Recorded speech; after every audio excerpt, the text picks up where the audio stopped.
خوش آمدید، خیر مقدم اور ویلکم ہے آپ سبھی سامعین و ناظرین کا رضوان ظہیر یوٹیوب چینل میں۔ آج میں آپ سبوں سے بات کرنے والا ہوں اردو کی صنف غزل کے بارے میں۔ یہ ویڈیو نمبر 27 ہے۔ تو چلیے ہم مختصراً طور پر غزل کے بارے میں جانتے ہیں کہ کیا ہے غزل، کیا ہوتا ہے۔ سب سے پہلا سوال ہے،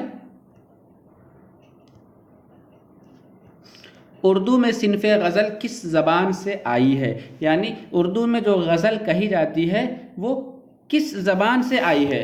آپشن اے فارسی، بی عربی، سی اطالوی یا ڈی انگریزی۔ تو اس سوال کا صحیح جواب ہے آپشن اے فارسی۔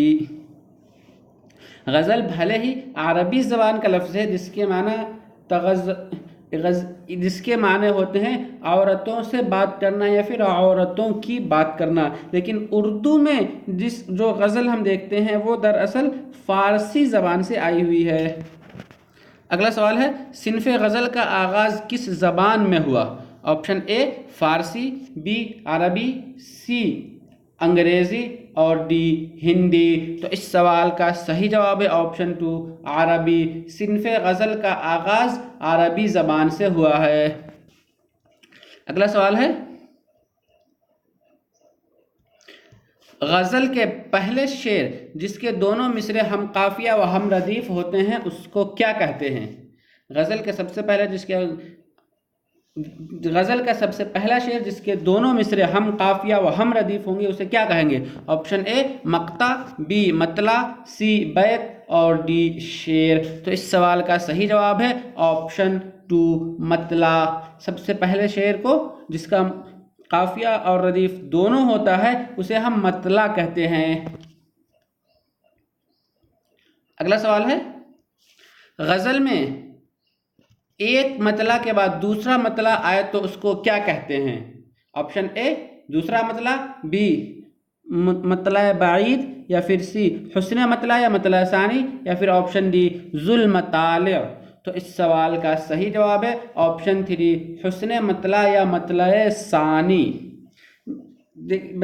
تو غزل کے دوسرے شعر میں مطلع کس طرح سے استعمال کر سکتے ہیں؟ جیسا کہ آپ سبھی جانتے ہیں کہ غزل کی جو حیت ہوتی ہے اس کے پہلے اور دونوں شعر میں قافیہ و ردیف دونوں پائے جاتے ہیں، لیکن اس کے بعد سے وہ دونوں الگ اسٹرکچر پر آ جاتے ہیں۔ لیکن اگر پہلے شعر کے بعد دوسرا شعر میں بھی قافیہ و ردیف دونوں پایا جاتا ہو تو اسے ہم حسن مطلع یا مطلع ثانی کہتے ہیں، اور اگر اسی طرح سے چلتا رہے تو پھر حسن مطلع کے بعد ثالث، رابع و خامس ہوتا چلا جائے گا۔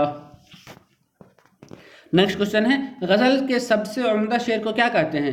بیت شاہ، بیت الغزل، عمدہ بیت یا بیت جمیل؟ تو اس سوال کا صحیح جواب ہے آپشن 2 بیت الغزل۔ یعنی غزل جو کم سے کم 5 سے 7 اشعار پر مبنی ہوتا ہے اور اس کا جو سب سے اچھا، سب سے بہتر شعر ہوتا ہے اس شعر کو بیت الغزل کہتے ہیں۔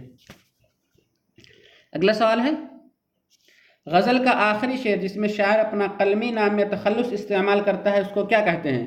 آخری شعر مقطع، منقطع یا پھر مقطع؟ تو اس سوال کا صحیح جواب ہے آپشن 4 مقطع۔ کیا؟ مقطع۔ مقطع میں کیا ہوتا ہے؟ شاعر اپنا تخلص استعمال کرتا ہے۔ سبھی شاعر اپنا کوئی نہ کوئی ایک قلمی نام یا تخلص رکھتے ہیں، تو اور غزل کے آخری شعر میں شاعر اپنا تخلص استعمال کرتا ہے۔ اگلا سوال ہے، وہ غزل جس میں خیالات کا تسلسل ہو اس غزل کو کیا کہتے ہیں؟ تسلسل والا غزل، غزل مسلسل، مسلسل غزل یا پھر متسلسل غزل؟ تو اس سوال کا صحیح جواب ہے آپشن 2 غزل مسلسل۔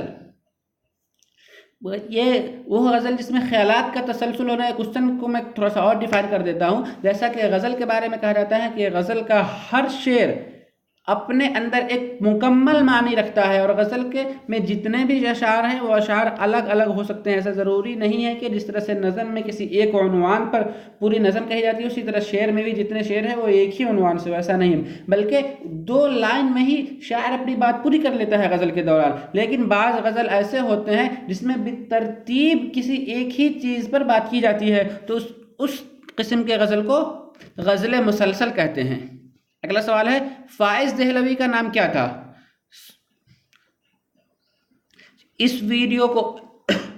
اس سوال کو ہم اگلی ویڈیو میں جانیں گے، کیونکہ غزل سے متعلق جو اہم اور بنیادی چیزیں تھیں، جو کامن چیزیں تھیں، وہ بتا دیا۔ اب میں غزل گو شعراء کے بارے میں جانوں گا، جو کہ ہمارا اگلا ویڈیو ہوگا فائز دہلوی سے متعلق۔ تو چلیے دیجیے ہمیں اجازت، اس میں پھر ہم ملیں گے۔ شکریہ، اللہ حافظ۔